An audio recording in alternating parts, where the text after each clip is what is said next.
Hello guys, welcome back to my channel. So guys, आज मैं आपके लिए लेके आया हूँ स्टार क्रॉस लवर के एपिसोड 2 की एक्सप्लेनेशन। अगर आपने इससे पहले के एपिसोड नहीं देखे तो आप उन्हें हमारे चैनल पे जाके देख सकते हैं, और साथ ही मैं उन वीडियो का लिंक नीचे डिस्क्रिप्शन में भी दे दूंगा, तो आप उन्हें भी चेकआउट कर सकते हैं। और मैं आपको रैंडम सीन हटाकर मेन स्टोरी के हिसाब से एक्सप्लेन करूंगा।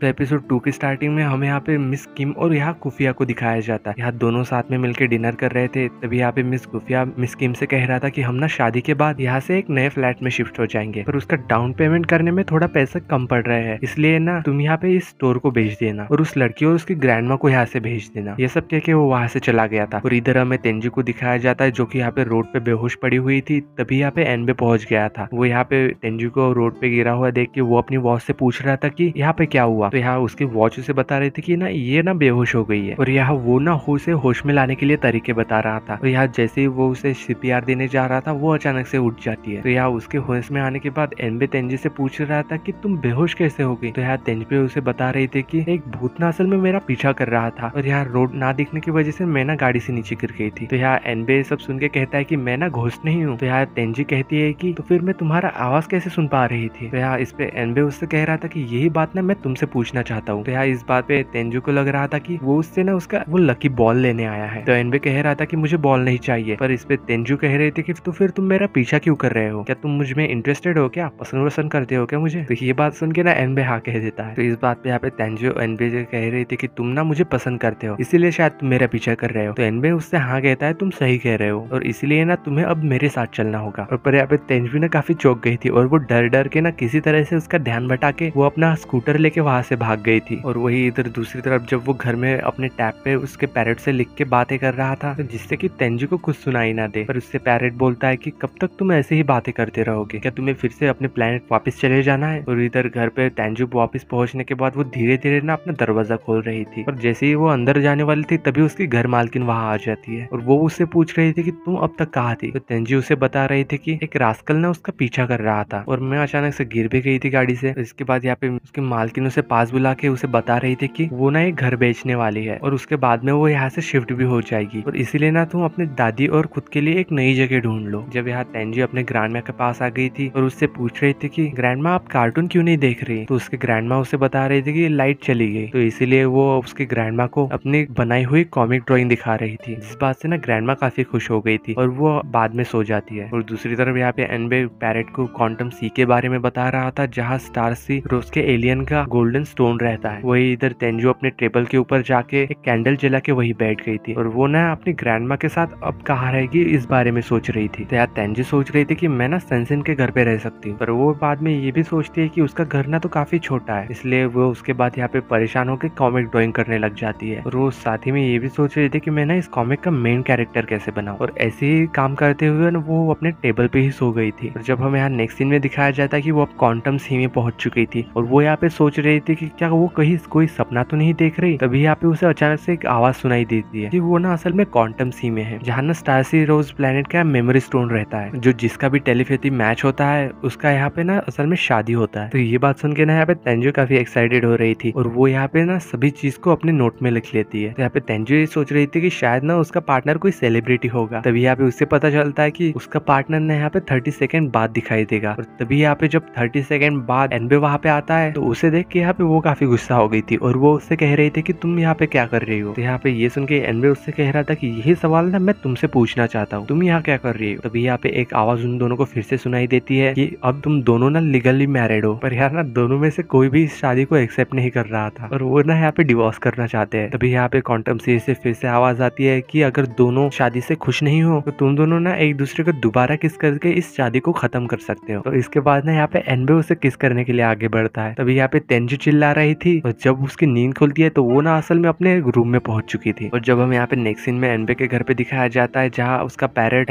और एनबे एक दूसरे से बात कर रहे थे। तो यहाँ एनबे पैरेट से कह रहा था कि अगर वो टेलीपैथी की वजह से क्वांटम सी के अंदर जा सकता है, तो उस पे ना मेरा मैजिक का असर क्यों नहीं हुआ। तो यहाँ उसके पैरेट उससे कह रहा था कि बॉस आप इस बारे में सोचो कि आप उसे दोबारा किस करके अपनी प्रॉब्लम कैसे सॉल्व कर सकते हो। और फिर हमें नेक्स्ट सीन में तेंजू को उसके दोस्त के साथ दिखाया जाता है, जो कि यहाँ पे ड्रिंक के बारे में बात कर रही थी, क्योंकि अभी भी उसे ना वो सारा कुछ सपना लग रहा था। इसके बाद वो दोनों ही फैन मीटिंग में चले जाते हैं और वहां जाने के बाद ना वो यहाँ पे अपना लकी बॉल वहां दे देती है, लेकिन यहाँ पे काउंटर पे बैठे हुए लोग ना उसे वेट करने के लिए कहते हैं और उससे कहता है कि अंदर ना सिर्फ एक ही आदमी जा सकता है, इसलिए ना इस वजह से सेंसे वहीं पे रुक जाती है और यहाँ पे वो ना फिर से अपना लाइव स्ट्रीम करने लग जाती है। तभी यहाँ पे वहाँ एक आदमी तेंजू के पास आता है और वो उसे बता रहा था कि फैंक ना असल में मिल ही नहीं रहा। यहाँ पे फैंक का असिस्टेंट उसे टॉयलेट में ढूंढने के लिए चला जाता है और वो उसे वहां से पकड़ के बाहर ले आता है। तभी वहाँ पे एनबी भी वहां आ जाता है और वो यहाँ पे ना पी को फ्रीज कर देता है और वो यहाँ पे असल में ना उस लड़के को हिप्नोटाइज कर रहा था। और इधर दूसरी तरफ सेंसेन को सोही मिल जाती है जो कि यहाँ पे उसे ना एक टिकट ऑफर कर रहा था और वो उसे अंदर लेके चला जाता है। और फिर इधर जब हमें यहाँ पे प्रोग्राम अरेंज करने वाले को दिखाया जाता है जिन्हें ना फिल्म के ना मिलने पर काफी ज्यादा परेशान हो रहे थे, और इधर यहाँ पे उन सब ने